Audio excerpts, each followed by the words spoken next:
Bertemu kembali di Minggu Baharu Rentasan Berita edisi 1319. Saya Zawazi Yusof antara paparan utama. Jika takut kena saman, jangan buat fitnah. Jangan sudah terhantuk, baru terngada. Penguasa korup, Malaysia jadi hub lalu cyber. Adilkah prestasi Kerajaan Perpaduan dinilai dalam masa kurang 3 bulan?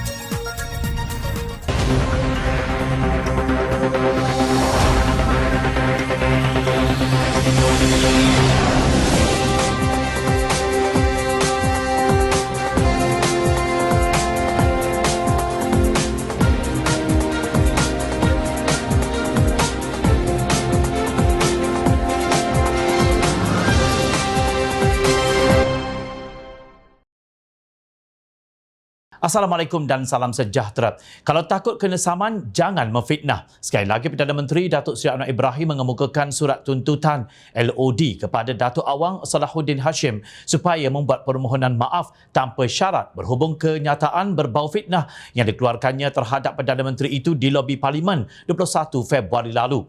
Sebelum ini, pada 22 Februari, Anwar memfailkan notis tuntutan terhadap Awang Salahuddin berhubung kenyataan Ahli Parlimen PAS Pendang itu. Ungkapan Awang Salahuddin itu diterbitkan semula dalam aplikasi TikTok di bawah akaun @asri64 channel pada 22 Februari yang mendapat lebih 20,600 tontonan, 322 komen, 159 tanda suka, 19 tanda kegemaran dan 47 perkongsian pada tarikh LOD pertama dikeluarkan dan masih boleh diakses sehingga hari ini. Peguam Datuk SN Nai berkata jika pihaknya tidak menerima apa-apa maklum balas memuaskan daripada Awang Salahuddin dalam tempoh 3 hari daripada tarikh penerimaan notis, tindakan perundangan akan diteruskan terhadapnya.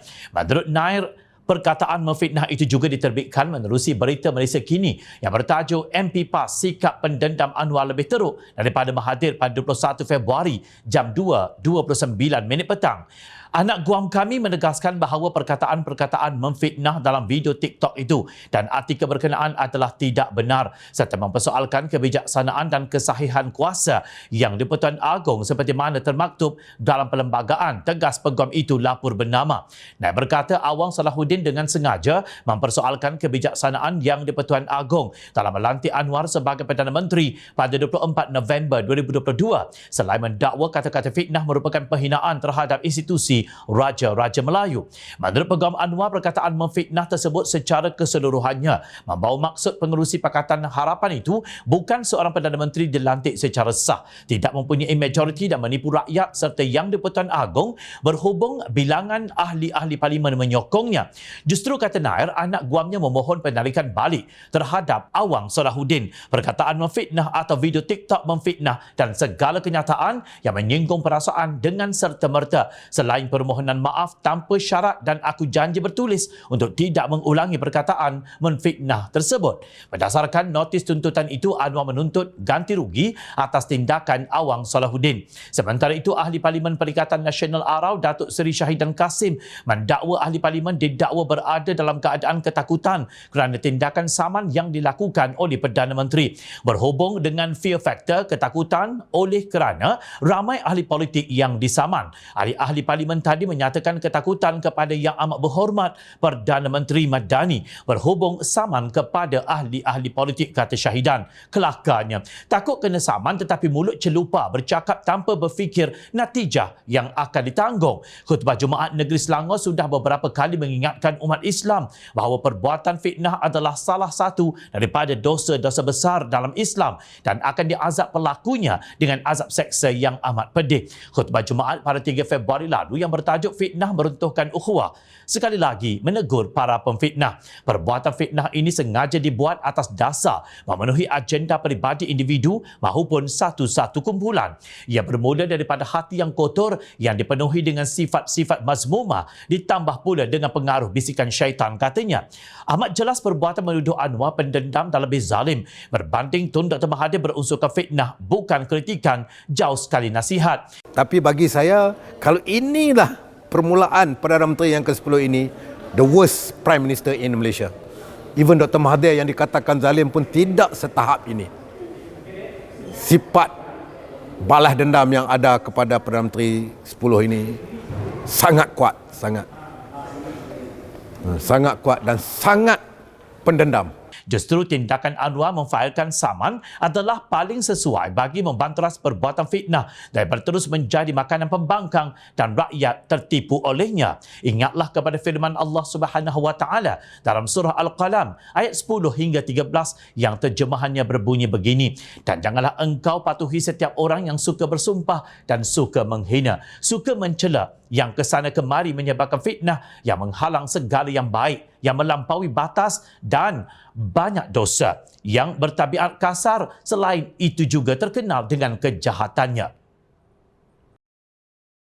Laporan Ketua Audit Negara LKAN tahun 2021 siri 2 mendedahkan terdapat sebanyak 1.12 juta kali serangan untuk memecah masuk aplikasi MySejahtera mulai 27 Oktober 2021.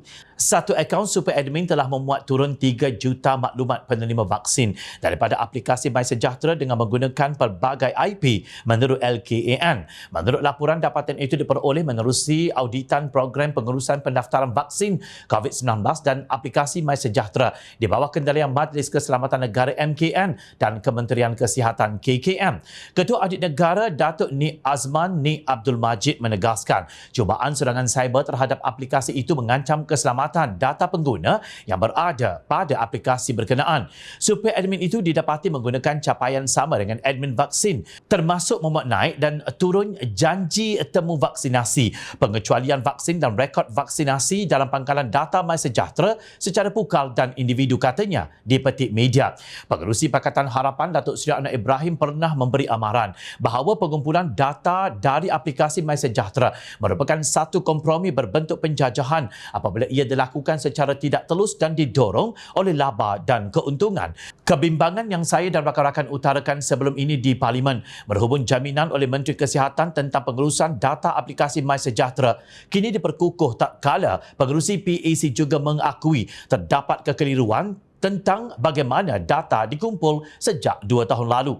Yang lebih merusingkan adalah data-data peribadi tersebut kini terdedah kepada entiti asing. Rakyat seolah-olah dikelirukan dengan jaminan menteri berkaitan server di mana data MySejahtera disimpan, dakwa Anwar pada Khamis 28 April 2022. Anwar menyelar sikap kerajaan yang membenarkan pengumpulan data oleh organisasi atau kerajaan sendiri tanpa objektif yang jelas. Katanya ini hanya mendedahkan data-data tersebut untuk disalahguna dan membuktikan sikap sambil lewa di pihak pengumpul data. Saya kini menggesa menteri untuk membuktikan bahawa data-data peribadi rakyat Malaysia tidak terdedah kepada kepentingan dan tangan-tangan gelap sama ada di dalam maupun di luar negara. Menteri Kesihatan ketika itu ialah Khairi Jamaluddin. Hari ini Menteri Komunikasi dan Digital Ahmad Fahmi Fazil berkata pihaknya telah mengarahkan Cyber Security Malaysia atau CSM menyiasat pendedahan laporan Ketua Audit Negara berhubung maklumat pengguna aplikasi MySejahtera yang telah dimuat turun oleh pihak yang tidak bertanggungjawab. Bila laporan disediakan, pihak Suruhanjaya Komunikasi dan Multimedia MCMC akan menerbitkan laporan. Saya tahu ramai risau, tapi pihak kerajaan dan PDRM akan lakukan siasatan, katanya ketika menjawab soalan Ahli Parlimen Pakatan Harapan Bagan Lim Guan Eng di Dewan Rakyat. Jelas apa yang dibimbangi oleh Anwar pada April 2022 sebenarnya telah berlaku sejak Oktober 2021. Sebelum ini, Jom Channel telah membangkitkan aspek pelindungan pengguna MySejahtera daripada pandangan pelbagai pihak, di mana server atau pelayan ditempatkan sama ada di Kuala Lumpur atau Singapura tidak relevan kerana penyelenggara tetap boleh mendapat akses data yang dikumpulkan menerusi data replication atau replikasi data. Perkara ini berlaku kerana dalam kerja penyelenggaraan, pengurusan pangkalan data atau sandaran pangkalan data mesti dilakukan. Ketika itu, data boleh dilombong untuk digunakan oleh entiti swasta yang telah diberi kebenaran. Kenyataan Nik Azman bahawa kewujudan super admin yang didapati menggunakan capaian sama dengan admin vaksin mengiyakan bahawa ketirisan data yang dibimbangi rakyat boleh berlaku dengan mudah. Jangan sudah terhantuk baru tengadah setelah lebih seminggu berlalu sejak sidang media LKAN di Putrajaya. Apa yang sudah dilakukan oleh SKMM dan CMS? Rakyat mahu tahu. Selasa lalu, rakyat digemparkan dengan berita mengenai operasi Op Tropicana dijalankan oleh Suruhanjaya Pencegahan Malaysia SPRM serentak termasuk di 3 pusat panggilan, syarikat dan kediaman ahli sindiket di sekitar Lembah Kelang dan Pulau Pinang tanpa kehadiran pihak polis.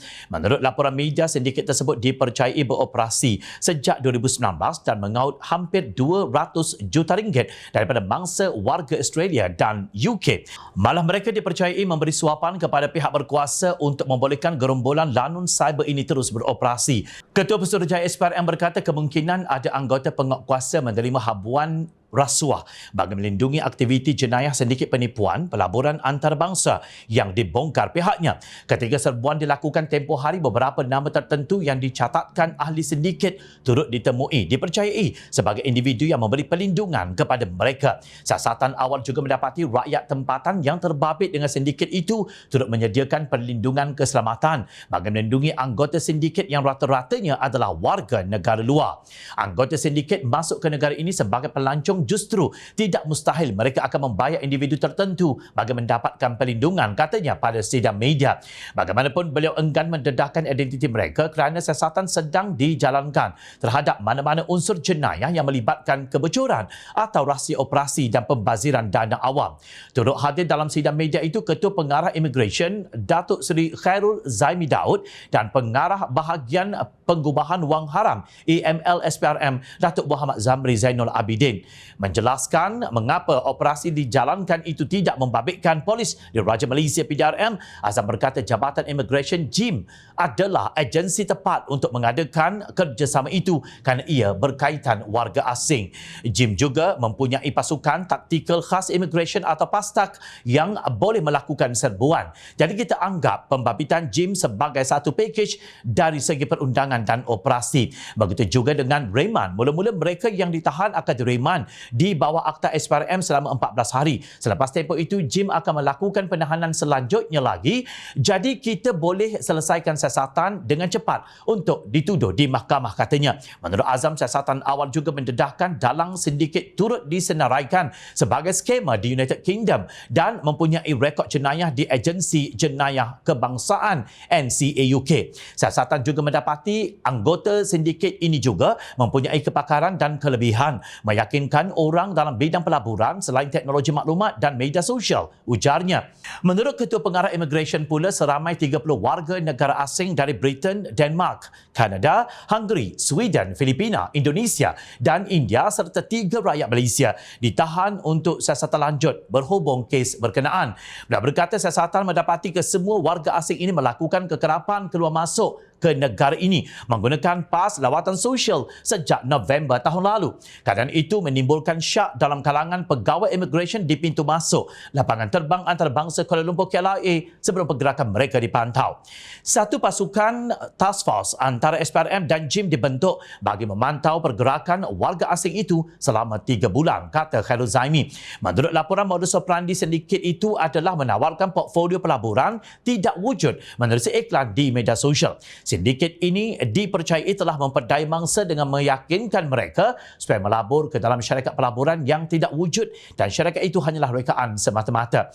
Sebanyak 74 akaun milik individu dan syarikat dibekukan, dianggarkan berjumlah 11 juta ringgit. Tahniah diucapkan kepada SPRM dan JIM.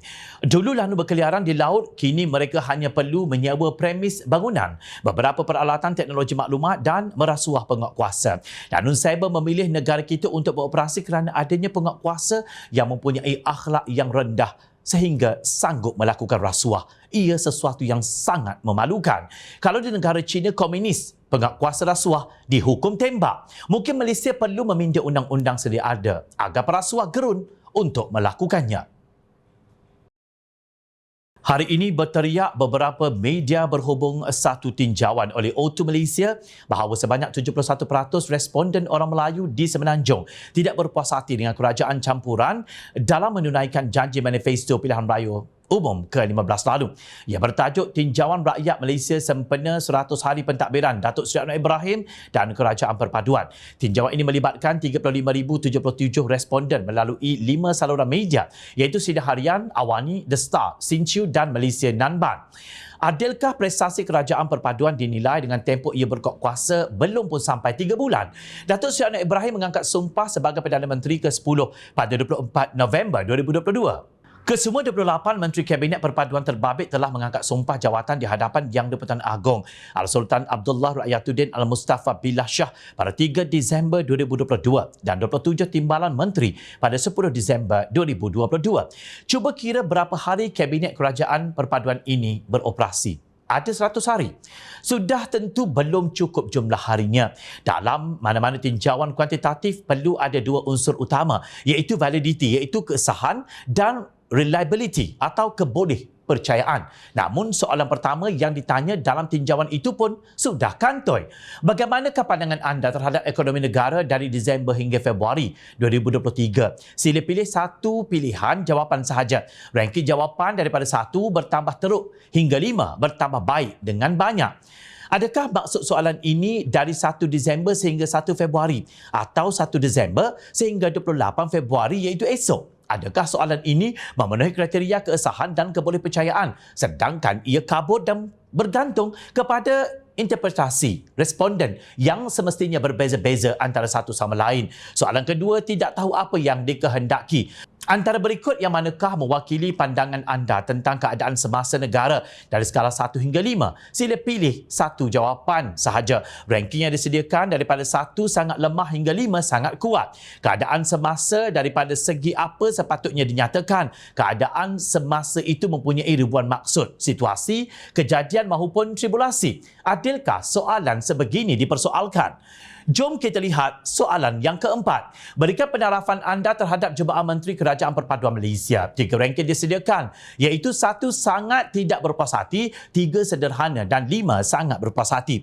Kalau tanggungjawab menteri berkenaan tiada kaitan dengan responden, sudah tentu beliau mendapat penarafan yang rendah. Kasihan segala usaha menteri berkenaan tidak dihargai.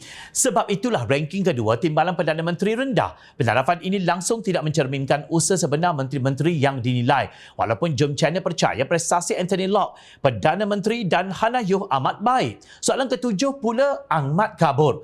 Adakah anda berpuas hati dengan usaha kerajaan menunaikan manifesto PRU ke-15 mereka?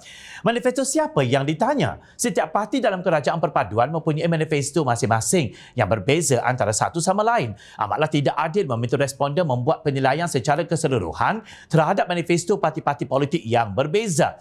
Sekali lagi, soalan ini gagal memenuhi ciri-ciri keresahan dan kebolehpercayaan dalam apa juga kajian kuantitatif. Maaf cakap, untuk badan-badan penyelidik buatlah tinjauan dengan adil dan beretika sebagai sebuah penyelidikan yang berwibawa. Ingat, rakyat sentiasa memerhati. Teruskan bersama kami di Jom Channel dan layar reporter jomchannel.net untuk mendapatkan berita politik tanah air. Saya Zawazi Yusof, terima kasih untuk perhatian dan penilaian anda. Assalamualaikum, salam sejahtera. Jumpa lagi.